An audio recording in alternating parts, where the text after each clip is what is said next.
The Fantasy Couriers are proud to be sponsored by Underdog. Underdog Fantasy is the best and easiest place to play fantasy sports. There are games for everyone and in many sports. Right now is best ball season. You can participate in a slow draft with an 8-hour clock or a faster draft with a 2-minute clock. Stay tuned for some exclusive Fantasy Couriers best ball games during the off season. Yeah, so currently the biggest football game in town is Best Ball Mania 4. For those that don't know, Best Ball Mania 4 is the big best ball fantasy football NFL tournament of the year. Last year, our Best Ball Mania 3 was the biggest football tournament of all time with 500,000 entrants and a total prize of $10 million. That's a lot of money. This year, Best Ball Mania 4 is beating that with a total prize of 15 million. That's more money. And I'm putting my money where my mouth is. I have signed up for Best Ball Mania 4. I'm in the middle of a draft. I'll be talking about it during the podcast at various times, and I'll give you a completed roster so you can cheat with my team and you can win as well. But it's going to be a fun time. I love drafts. Any time of year we can draft is a great time. But now it's your turn. Sign up with the code Couriers, and they'll double your first deposit up to $100. So if you deposit between $10 and $100, they will double it in free bonus cash. Pretty amazing.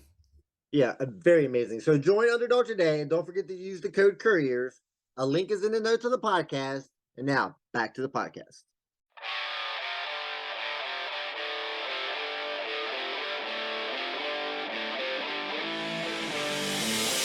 What is happening, fellow fantasy GMs? I am JJ Wang. He is the bearded one, DJ Dub. And with our powers combined, we are the Fantasy Couriers. Oh, JJ Wang, I had my first Dynasty rookie draft this week.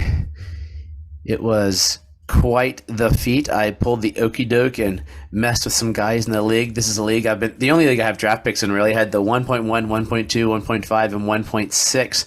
So in Superflex, it would say take Bijan, take a quarterback, take whatever's left, right? So on this team, I didn't necessarily need a quarterback because I have Mahomes and Lawrence. And I wasn't sure about the three guys, the guys that were going to be in between me and the 1.5 as to what things would land. So I went Bijan, Gibbs, and then I waited and just said, hey, whatever quarterback is left, I will take. Because as I've said, I'm not as sold on Richardson as most people are, so I was willing to give him up. So after that, went Young and then Richardson. So I came home with Stroud, who, I mean, he's growing on me. I'm starting to like him a little more. And after Stroud, only because you drafted him.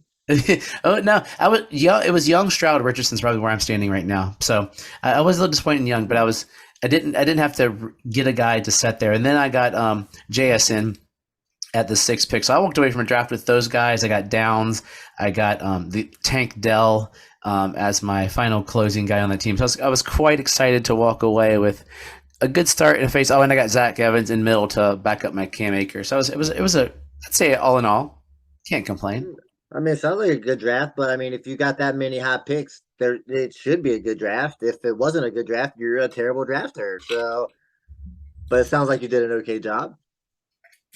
Yeah, JSM was the one I was stuck on for a while, but then I went to the things that we've been saying, and everybody's been saying to us, pick the best player there. Talent supersedes pretty much anything. JSN's not in the greatest location for him at the current moment, but his talent just blows everything up. I mean, location would probably be Addison as far as like super locations for this year, but it's the long game. The long game. So it's all about long game.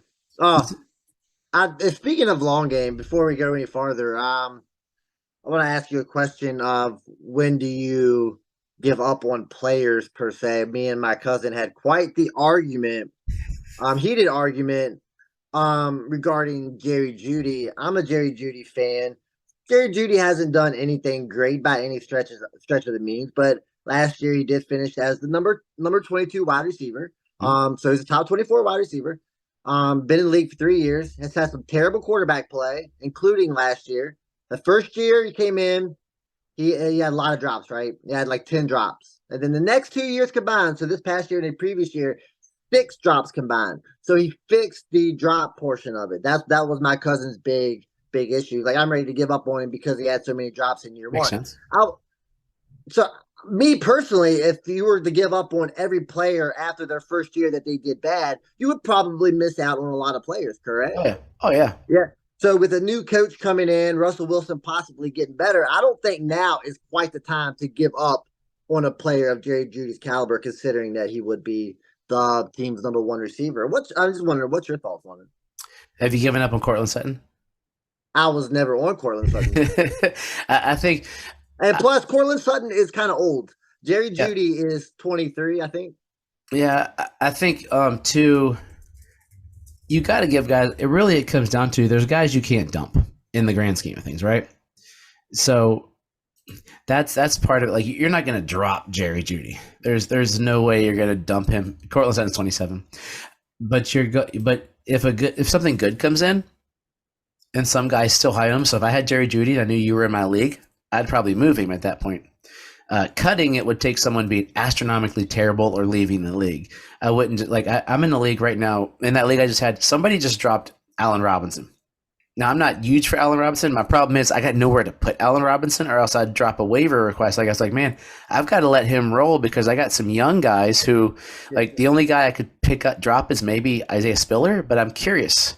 Yeah, that's what I'm saying. That's the point. You don't drop him, no. About Isaiah Spiller, so you're not dropping him. You think he has potential. Mm-hmm. So if you were to give up on players at that age or that at that point, you would have been giving up on Devontae Adams. You would have been giving up on Keenan Allen. You would have been giving up on several players. After their first or second year. And just to go back to that Jerry Judy's 10 drops in his first season. Now, I'm not comparing Jerry Judy to this player in any stretch of the means, so don't get me twisted. But can you tell me how many drops in the past 2 seasons Jamar Chase has had? I'm going to guess 20. 22 drops in the past 2 seasons, and not one person says a word. Because he's part of a high-powered offense that throws the ball a lot. Now you put Jerry Judy in a high-powered offense that throws the ball a lot, and he's getting 130 targets. I think you've got yourself a top 15 receiver. Yeah, but people are ready to give up on him just because he had 10 drops as a rookie. Yeah, one thing I've learned is I don't drop guys who are starting players. Unless I pick it up like Justin Jefferson, which doesn't happen. Yeah. So you got to at least get value out of a dude. Yeah. Like there, very rarely do you need to drop a guy for rosters on Dynasty because it's more or less what we're talking at this point. So I just don't think it's a possible thing. Yeah, I'm also fully aware that Jerry Judy could have a bad season. I'm fully aware of that, but he hasn't had a terrible season yet. That 10 drops is really bad. But he got hurt last year. But yeah, I just don't say you can't say these guys are terrible and just be like give up on them as the way his fantasy goes. So I just wanted to get that off my chest. Yeah. Oh no. So, but yeah, hey, before we get going, I've had a rough week, man. I gotta see if I can make it through here. Last night we had an encounter in our backyard. A fox came to visit. You just take out all your chickens? Yeah, I've had that. I just went through that about 2 months ago. I had 26 chickens, and by the end of it, 2 weeks later, I had 1. So 25 chickens got murdered. I went from 8 to 0. Yep. It hit me like I liked my chickens. So I was like, man, why? I'm getting old. I think as we get older, we get more sensitive. I don't know, but it hit me hard. I was like, man. So last night we went out. We're starting all over. Yeah, you got to start all over. Here we go again. You raise these chickens from babies, you get attached to them pretty quick. I didn't think I was. I was like, man, this is weird. Like, man, a lot of time with them. We got some new ones. We got some Easter eggers, so they're gonna have colorful eggs. I'll bring to you. They'll be hatching right about a little bit after auction draft time. So today we're doing a bunch of things, sort of post-draft or wrap-up kind of stuff as we go forward. Earlier in the season, we gave our 10 top guys. If you want to go hear who they are, we won't mention the entire list we had last time, but we're going to jump in and say if we have any changes to our top guys from before. We'll talk about who we dumped, who might be on the cusp, but who we are adding just because of what happened in the draft, things that were affected. And you want to jump in first? I mean, I'm sure that your number 2 is in big trouble. So I don't have exactly my order of my 1 through 10 in order. I mean, I got my 10 guys here, but I'm going to go with the first guy on my list that I'm pretty sure is probably going to be dropping out, and that's Tyler Algier. Um, Wheels up, wheels down. yeah, Will's down. Bijan pretty much ruined that. I'm not saying he won't get any carries, but he is in a little bit of trouble. So, and it was fun while it lasted. Yeah, I've been trying to get him with my Bijan pick. People still think Tyler, like, some guy asked me a first for Tyler Algier. I was like, you know what? I don't need Bijan's backup. I'm cool. I was like, I'm offering a fourth for a guy that's not going to play. You'll get a warm body that will be useful to you. But if you don't want him, cool, go for it. Um, I'll just do my three guys that I dumped out for various reasons. And one of them was because I dropped out Isaiah Pacheco more or less because the other three guys I think will score more points than him. One's a homer pick, so you'll get really mad at me. But Kenneth Gainwell, I dropped for obvious reasons. DeAndre Swift just sort of doomed him in, and my boy Isaiah Hodgkins, who I think will be okay, but they got a lot of receivers in that room all of a sudden, and he could have been one of those late season flash in the pans that you never hear from again. So I had to drop Gainwell, Hodgkins, and Pacheco. Like Pacheco would probably be 11 on my list right now, but Yeah, I got one more guy that I'm probably not going to be on my list. That's probably Trey is Lance this at the hurt? moment. Um, so he will drop off. But if he does end up getting the starting gig back, maybe Purdy, maybe this is all a big lie, and Purdy's not on. Doesn't end up starting the season. Trey Lance could easily move back up. But right now, I cannot have a bench guy on my top 10 my guys list. So Is he Lance Lamb and still your one? Lamb is probably still my one, even though after the heated argument that I had with my cousin, Jerry Judy is quickly moving up. Jerry Judy might have moved up to the number 2 spot. Oh, I'll move him up. I'll just put him in there just to have him. Yeah, just Okay, put Jerry so Judy number 2. That's perfect. so who are your two new players? So I got a rookie for one. Well, rookie is Roshan Johnson. Of course, he was Bijan's backup in Texas. Roshan's coming into Chicago. I think it's a great place. You got Khalil Herbert, who played well last year before he got injured. But I think with Roshan coming in, I think he'll solidify like the short yardage, first and second down back, collect all the touchdowns. I think the offense will be better. They're going to run the ball a lot, of course, because you got Justin Fields. That's what they did last year. Hopefully, he can throw a little better. But I think Roshan is in the mix for possibly 200 carries. I mean, I don't see that out of the stretch. I think Wow, I think he by the end of the season he could be taking over the number 1 RB spot. dang, it's an impressive They're ad. going to run the ball a lot. Yeah, they are, and my only fear with Roshan, as far as I'm trying to figure out where to put him on rankings and things, and I'm looking through it, is it's the old running quarterback theory. Like, what's he's going to have to get yards and catches because Fields is going to snake some of those touchdowns, and that's my only fear with anybody who's behind a running quarterback. So anybody in Baltimore, anybody there, yeah, any of those running Yeah, quarterbacks that worries me a little bit. but I will say a lot of Justin Fields touchdowns came on the longer runs. So he's not. I don't want to say he's not the short yardage back per se, but I don't see him like being inside the 3 and him being the guy that takes the carry. So that might help Roshan out a little bit. Like the red zone running back, I think will be effective in Chicago. Yeah, I'm gonna do a two for here. There's a two running backs coming into their second year that are adding on in no particular. I just put it on my chart right now. We'll update rankings later. But Damian Pierce and Rashad White, both guys came out of the draft fairly unscathed.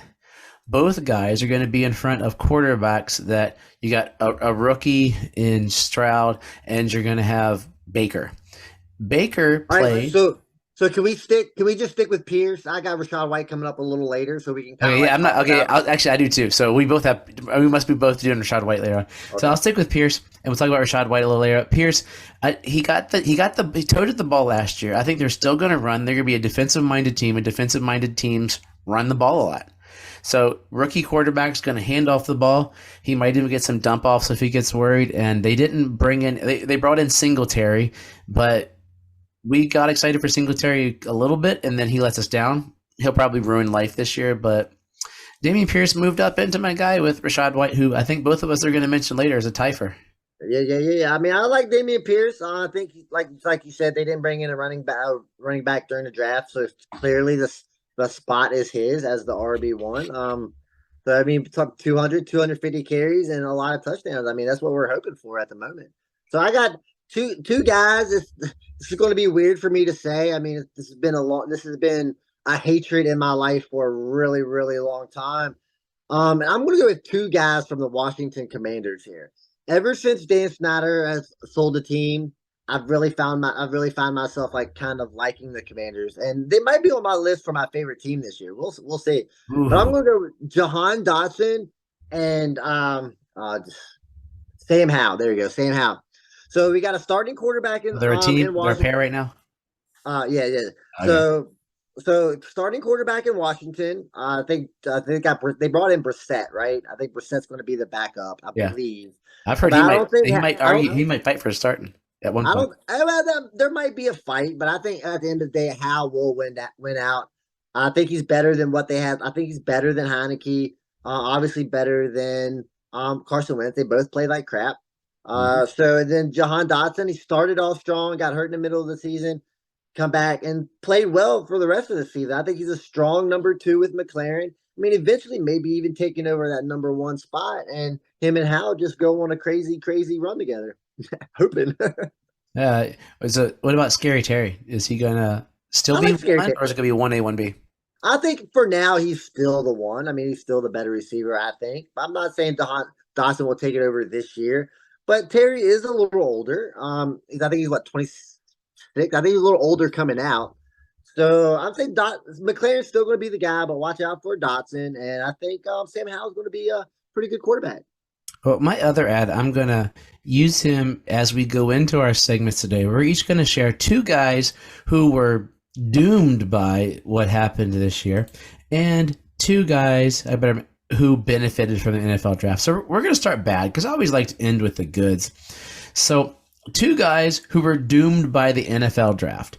My number 10 guy that I put on my list is a guy that I never thought I'd be interested in drafting. I know I won't get because everybody's going to try to take him from me because they know who I root for, and that's Devon A. Chain. The dude's as big as I am. The dude's tough as nails, but all I hear is when he came out, everybody's like, he's a little dude. There's only and there's only one place for a fast, speedy guy to go that would totally play to his game and make him a fantasy option for that specific one. And going to Miami moved him into being fantasy relevant with that fast team. He's apparently pretty close to as fast as the receivers, and they're gonna slot him up. Him and Gibbs will be fighting for like rookie scat back of the year, and in a fast paced offense, he could be a surprise pick later. Some guy getting him at 112 in their fantasy drafts might be very, very, very happy. So my guys who were doomed are the running back room in Miami, which you thought, hey, I could get Mostert on the cheap and play him this year, get Wilson on the cheap and play him and have like two good, if only one of them plays, they're a great flex play. In some weeks, maybe an RB2 because of the breakaway speed that you got are great for best ball, but I think those two guys are doomed. So those are my two guys that are doomed. The Miami running back room, and then Ahmed's going to get cut, Gaskin's going to get cut because Mike They still McDaniel's play. They what? still play. They still Oh play. yeah, they brought back everybody, but I McDaniel's mean, is super excited for this pick. to be completely honest, the whole backfield was doomed before the draft. It's not because of the draft. I mean, they were pretty much doomed, after the season, before the draft, after the draft. I mean, they were bound to do something. Those running backs are not going to be what carries the team. So yeah, I think the Miami running back room, them two guys, they're pretty much screwed. But I still say Devin A. is not a workhorse running back by Oh any no, stretch of the means. he's So a so none of them are going. So it's going to be like 25%, 25%, 25%, 25% between all of those running backs. I mean, but nobody's he's going gonna to get get a the lot. catches, and when you get 100% catches in a passing league, it's he's not Alvin Kamara. That's the I bad mean, comp we all have. we But the say catch rate that Alvin Kamara got without running, we say they're going to get the catches, but we just don't know how many catches are going to be thrown to the running backs.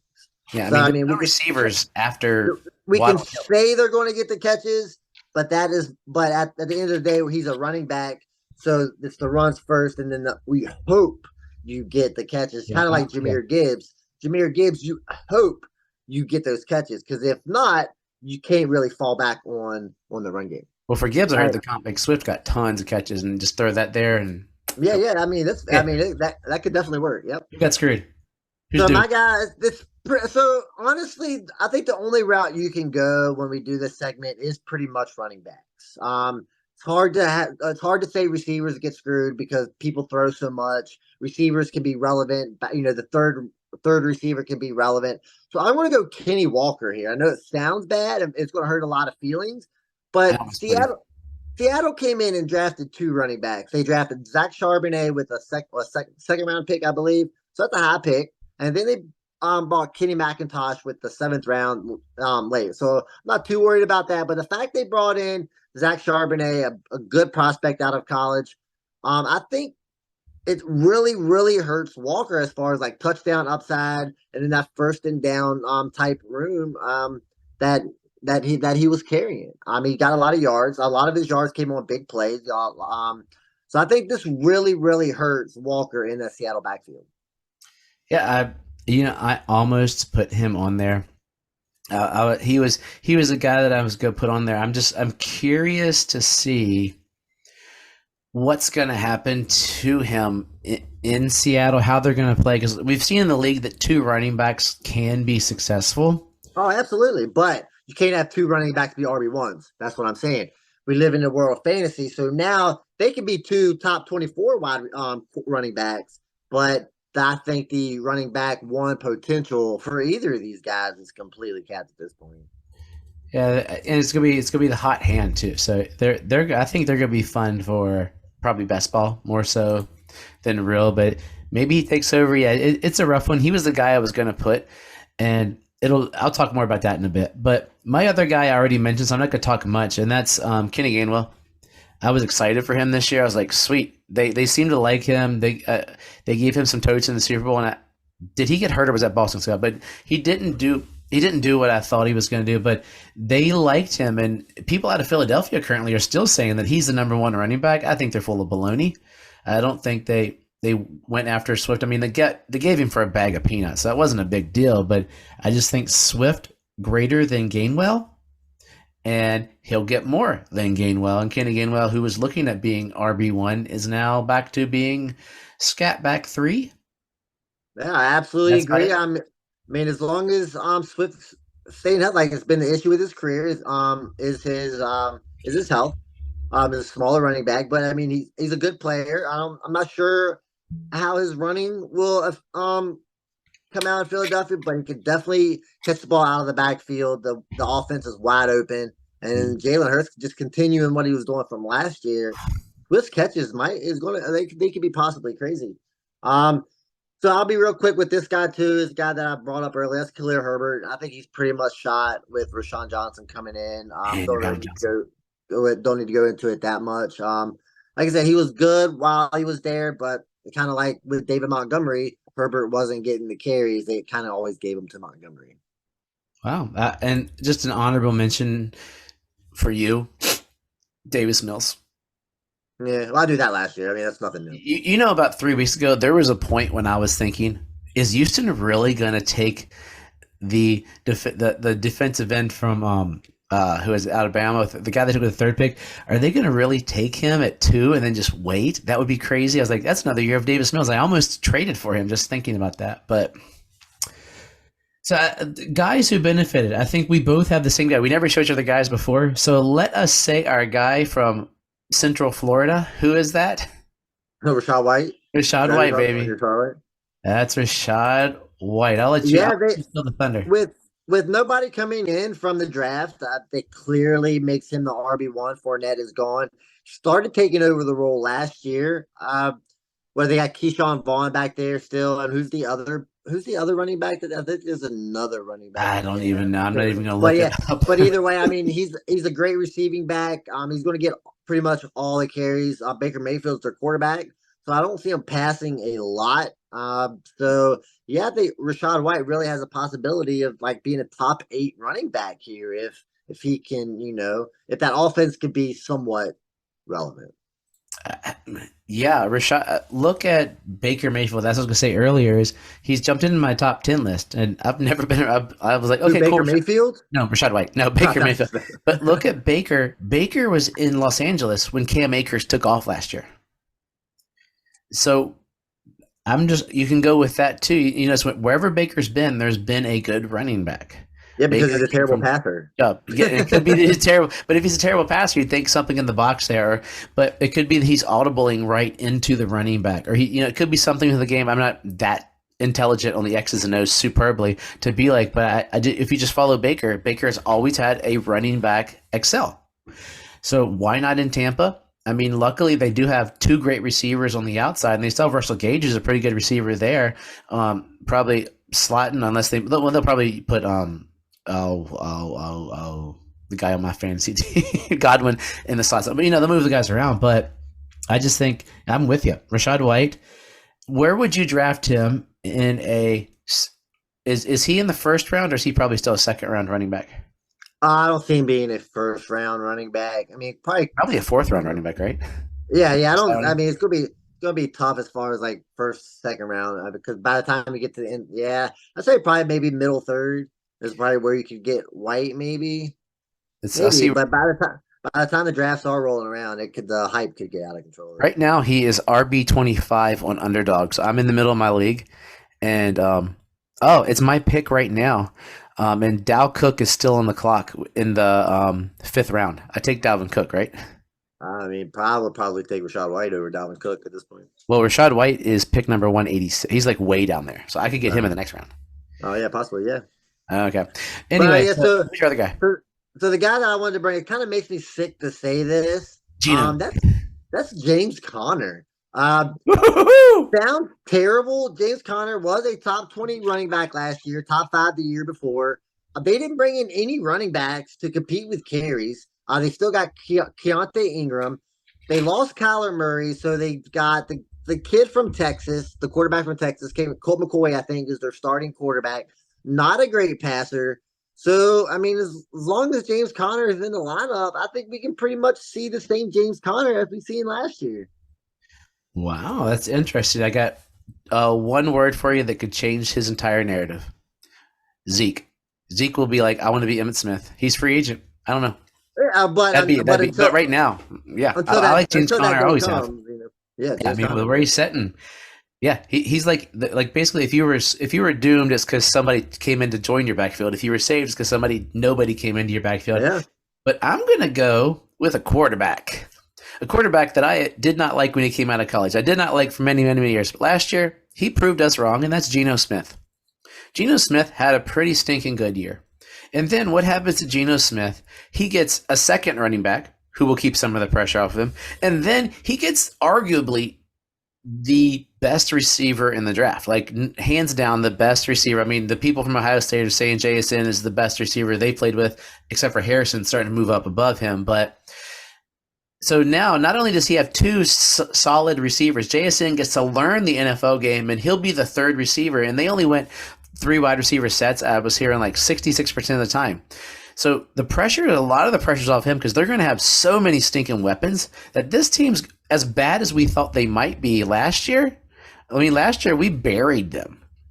They're going to be the opposite this year. They could win the West. They'll be fighting the 49ers. I mean, but with that offense and not a terrible defense, they could compete for it. I mean, they can compete. I'm not a huge Geno Smith fan. I give Geno Smith credit. It's hard for me to trust somebody that's been in the league for so long has only had one good year. The odds of him having back-to-back good years so far in his career are not good since he's only had one good year. But I could see a world where Geno Smith maintains what he was doing last year. He started off strong, kind of ended a little slower than he started. But that's kind of normal with somebody like Geno Smith. Comes in hot, and keep people kind of figure him out and realize, hey, this is Geno Smith we're talking about here. But yeah, I think Geno Smith played great, and I could definitely see a world where Geno Smith is good again. It's hard world for me to be a part of, but I can see it. I can see it. So a quick recap, and I forgot your second guy who was doomed. Who was that? Herbert. Herbert. I got Herbert. Who's the first one? Walker. Walker. Okay, yeah. So guys who we said were doomed. I said Gainwell in the Miami running back room, and you said, and JJ Wang said Herbert and Walker. Guys And who you we can think. also throw Algier in there too. Oh, He it might was as yeah. Throw him in there. I threw in Davis Mills there. Yeah, yeah, those guys are in trouble. Although if you can find the Bijan owner who's dumb and will give you a lot, go for it now. yeah. Guys who benefited, we both consensus said White, and then I had Geno Smith, and you had James Conner. So we'll see how they go as they pan out. So JJ Wang, quite a fun show here. I want to close with my wife sent me Sarah McLaughlin, and so that I would remember you to listen for my first death of chickens. And if you're watching the podcast, I'm wearing my new favorite shirt, Chickens, the Pet That Poops Breakfast. But it's going to be a hard week. Keep me in your thoughts and prayers, but give us some words of wisdom. My words of wisdom. It's nothing football related, but do not ever listen to that Sarah McLaughlin song. It is the saddest. They put that song on the saddest commercials My wife sent me a ever. video of it. Yeah, it's the commercial with the dogs, the commercials with like the little African kid. I mean, like, I don't want to see this stuff. Is just too sad. So just remember, whenever you hear Sarah McLaughlin, turn off the TV and run the other way. So as always, trust yourself and trust the process.